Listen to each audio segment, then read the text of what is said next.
Sandali, sandali. Sandali. Sandali.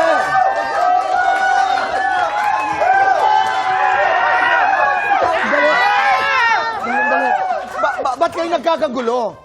Ay, Yes, nandito po ako. Sasa Girl Night, Tay Kapuso. Please welcome Sasa Girl.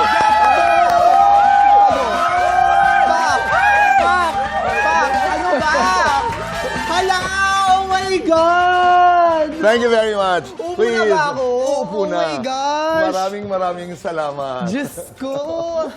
Nangangarag agad ako, Tito Boy, ha? Wala pang eksena to, ha? Welcome to the program. Yes, welcome. Welcome to you. Yes. Atake tayo today, di ba? Una muna, congratulations dahil Thank you ikay so much. bahagi ng pelikulang Balota kung saan nakasama mo si Miss Marian Rivera. Yes! Kumusta yung experience na yun? Actually, hindi naman ganun kabongga. Hala! Charing! Pero alam mo yun, yes, Tito Boy. Oh my God, una sa lahat. Thank you so much sa pag-imbita You're sa akin. welcome. You're welcome. Oh my God! Kung may gusto kang malaman, sana chinat mo na lang ako. Diyos ko. Hindi, iba pa rin talaga yung may personal appearance. Pinatawag-tawag mo pa ako. Because you're a star. Yes. Diba? Oh my God! Nakakaloka. Mga You- mother na nanonood dyan sa sambayan ng Pilipinas, I made it. Oh. Ay!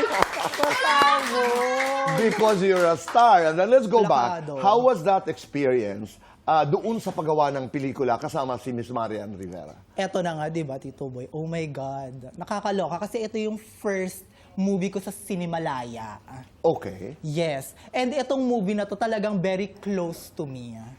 Bukod sa naka-work ko si Marian Rivera, etong pelikula na to, nadaanan ko to nung pagkabata ko.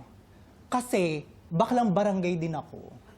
Okay. Ganon. Baklang barangay, alam nyo yan, di ba? Yung mga rumarang-parang tuwing gabi. Ganon yung atake ko. Okay.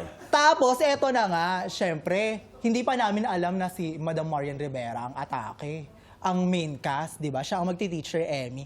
Nalaman ko na lang, mga late na. Kasi nauna ko na kasi ni Direk Kip. So, ayun nga, nung pinasok na si Madam Marian, naloka kaming lahat. Reaction mo nung una mong nakita? Ganon. Pasabo, ganun kataas, Day. May eksena ba kayong magkasama? Yes, meron naman, pero kinat din. Ano ba yung nakaka-burning?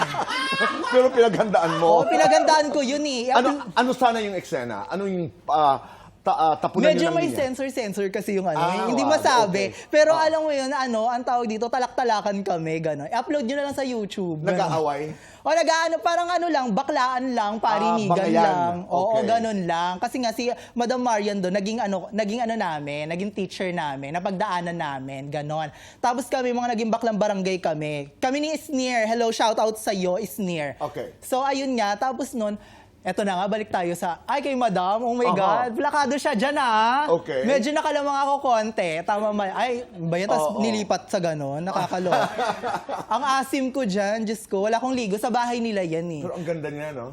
Plakado siya, ma. Uh-huh. Plakado siya, Tito Boy, Diyos ko. Pag nakita mo yung mukha niya talaga, zero pores, yes. Tapos nung eksena ko, parang pag nilapitan niya kasi, yung may eksena nga, sabi, may eksena nga kami. Okay. Tapos nilapitan niya yung mukha ko. Diyos ko, naloka ako, Day. Hindi pala ako perfect na tao. Okay. Doon mo na-realize yun. Yes, doon ko na-realize, my God, yung ano ko pala, Diyos ko, hindi pala normal to, ganito kalaking pores. Okay. Ganun pala yung Binigyan eksena. ka ng regalo.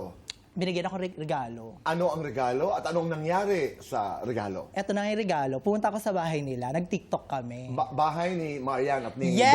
Dong. Okay. Yes! Diyos ko, bagong gising si Ding Dong nun. Day, nakakaloka fantasy. Ganun pala si Ding Dong kapag bagong gising, pasabog talaga ang fresh. Okay. Yes, tapos yung pag-uwi namin, binigyan niya ako ng labubo. Sandali muna, labubo ang ibinigay sa'yo, pero nag-TikTok kayo. Nag-TikTok kami. Paano yung TikTok? Paano yung TikTok? Yung mga TikTok namin, yung mga kasi ikot akong pag Lumaban ka? Yes, lumaban ako. Hindi na nga ako makalaban sa ganda. Lumaban ako sa sayawan. Okay. At kapag hindi pa kaya ng sayawan, bugbugan na lang. Charot lang. Okay, so Suntukan, natapos ganon. yun, pagkatapos binigyan ka ng labubo. Yes, binigyan ng labubo. Yung labubo color orange, pasabog. Hindi ko siya dinadala, sorry, kasi nawala ko yung kamay. Nawala ko yung kamay, Bakit natanggal nawala yung kamay. Ikaw talaga? Pero syempre, di ba? Kasi marami kasing mga pakalamero sa bahay namin. So, ayun ang ginawa ko. Di bale? Oo, tinago ko na lang siya. Nabigyan ka ng regalo. Yes. Okay. Ay-